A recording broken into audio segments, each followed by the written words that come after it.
In lots of ways, walking seems the simplest activity you can imagine, and one that doesn't require any great explanation or exegesis. And I think, well, in my books, I mean, I suppose, depending on how you count, I've now written 3 or 4 in which walking was a major theme and a major activity. I don't think I was ever trying to explain the appeal or the nature of walking per se, but it seems to me that walking is such a simple and such a natural activity that it very naturally leads into anything else. It's a way to slide into almost any other topic, and it's a way to explore a city.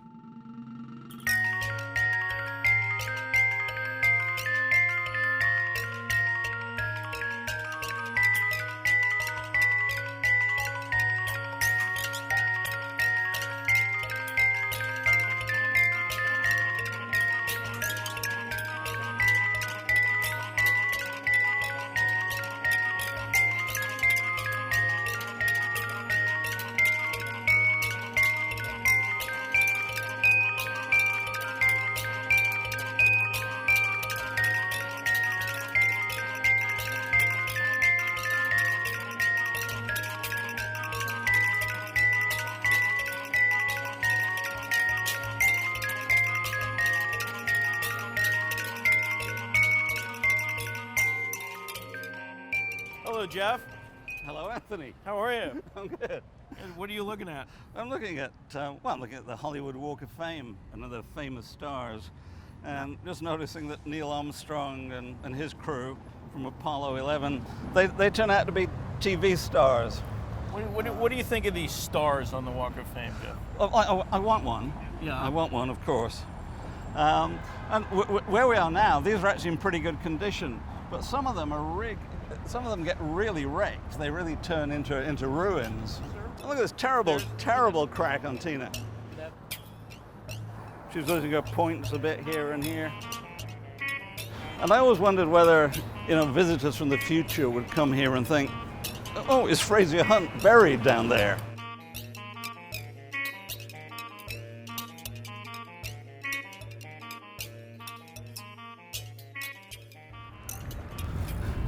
Well, what I really like about the Capitol Records building is that they call it a programmatic building, and the idea is that it looked like the thing it was supposed to be.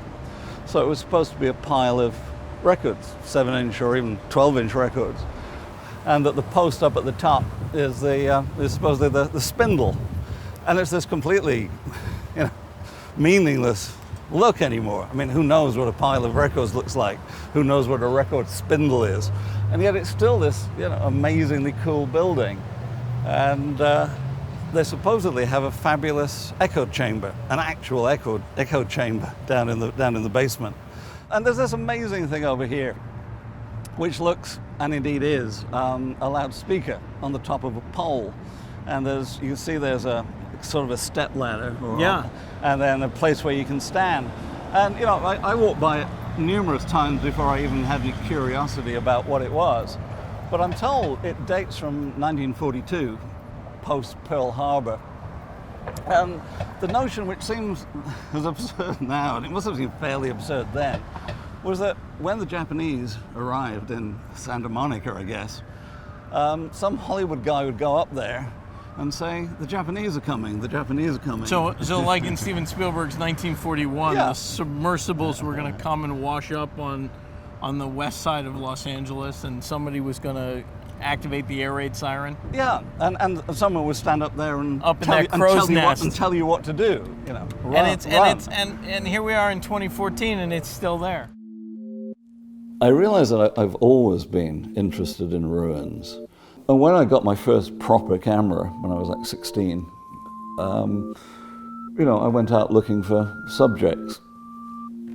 And of course, some people would have gone and photographed hippies or punks, or anything, or churches, and there was this big ruined segment of town quite close to where my school was. So as soon as I got my camera and thought, that's a suitable subject for taking pictures. I'm not a transgressive kind of trespasser, but I quite like to go places where I'm not strictly welcome, and places that are fading away, that have lost their primary use, have a kind of beauty, and you think people lived here, people lived in this bleak place, and they often look as though they've moved out in a hurry, and you see the remains of their life left behind. And I just find that very moving, and I guess that is partly a sort of novelistic thing, and that's what I do.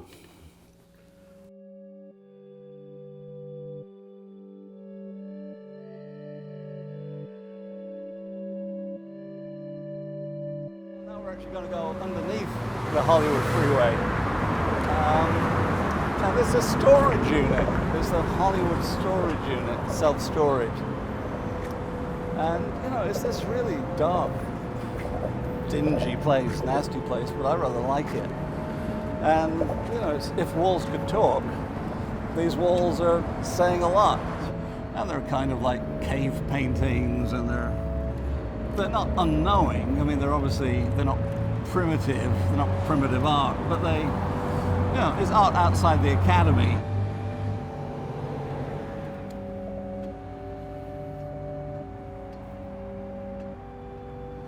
So Geoff, the thing that strikes me about this walk is that this is not a usual Hollywood walk. Most people don't walk over by the freeway underpass. Tell us about why you've chosen this particular location. Well, it's probably that I'm just a contrarian, but it's also that I'm fascinated by what some people call edgelands, and they're little bits of territory that aren't quite city, they're not quite country. They're often quasi-industrial or quasi-agricultural. So that's one version of the edgeland. But the thing about edgelands is that they're very often not on the edge. We're very close to like multi-million-dollar houses. Down there's a $2,000 a night hotel. And here we are in this, I think, just breathtakingly beautiful bit of architecture under and serving the freeway. I mean, the curvature of this off-ramp behind us, I just find it wonderful. We've got these palm trees that are just, a matter of feet away from the freeway. And I suppose there are a lot of places in the world where a palm tree is absolutely synonymous with beauty and tourism. Glamour, luxury. Yeah. Right. And here it's this scrubby bit of territory next to the freeway. And I love that. And I love those juxtapositions in LA.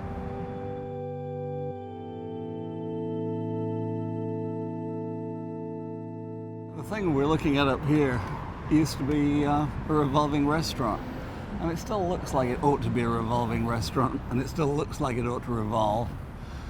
And as you know from reading my novel, a restaurant that sometimes revolves and sometimes doesn't plays a huge part in the book.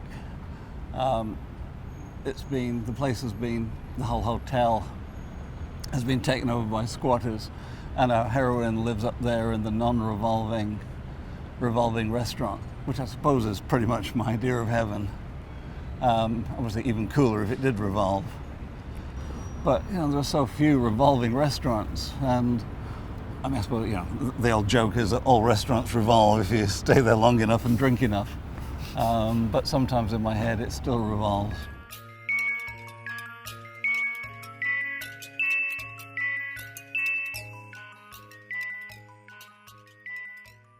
We're standing in Franklin Avenue, and Joan Didion used to live in Franklin Avenue, and she says she used to keep an open house, and on the night that the Manson murders occurred, some of the family were driving around looking for a place looking for victims, and she was saying the door was always open, the lights were always on, anybody could have walked in.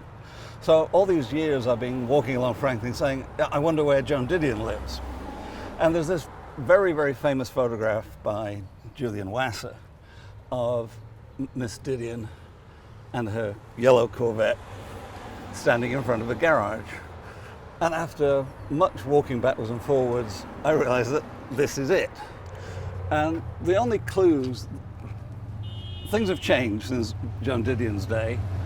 It's got new garage doors, but in the photograph the Corvette's here and the doors are here. They have a split in the middle and they've got a kind of couple of windows here, and all that's changed, and the wall next door has changed, but the framing of the garage remains exactly as it was. And you can go back and check on the Wasser picture, but you know, I'd stake my life on it just from this.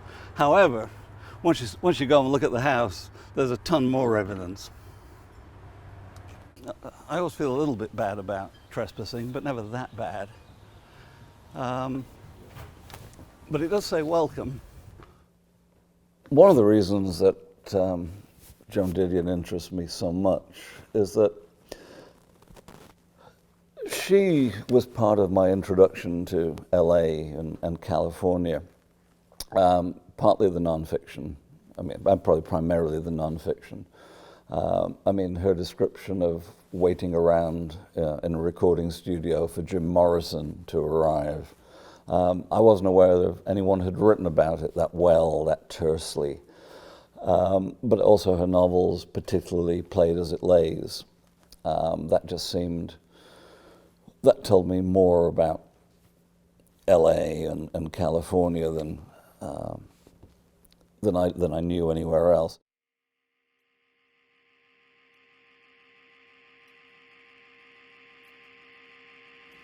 There's a psychological condition in which people see the whole world as nothing more than a series of maps. They look at clouds, rock formations, wallpaper patterns, the stains on a motel mattress, and they see examples of cartography. The puddle of blood looks like Africa. Every high heel boot is Italy. A woman's pubic triangle becomes the Mekong Delta before or after deforestation. Some say this is a form of pareidolia, a condition in which arbitrary pieces of information suddenly take on unwarranted significance. And this in itself may be considered a version of apophenia, seeing patterns and linkages in sets of essentially random data. Others say it's just a way that map obsessives glorify their own obsession. But perhaps you don't need to be suffering from any pathology in order to feel the need for orientation, to long for a method by which we can locate our position in a universe of uncertainties. We read the map, we read the world, we chart environments and faces and bodies. We hope to know where we are, we hope to know where we're going, we hope to read a message, a meaning, to work out a direction. Is that so unreasonable? You could also argue that if the world is nothing more than a series of maps, it's that much harder ever to be truly lost.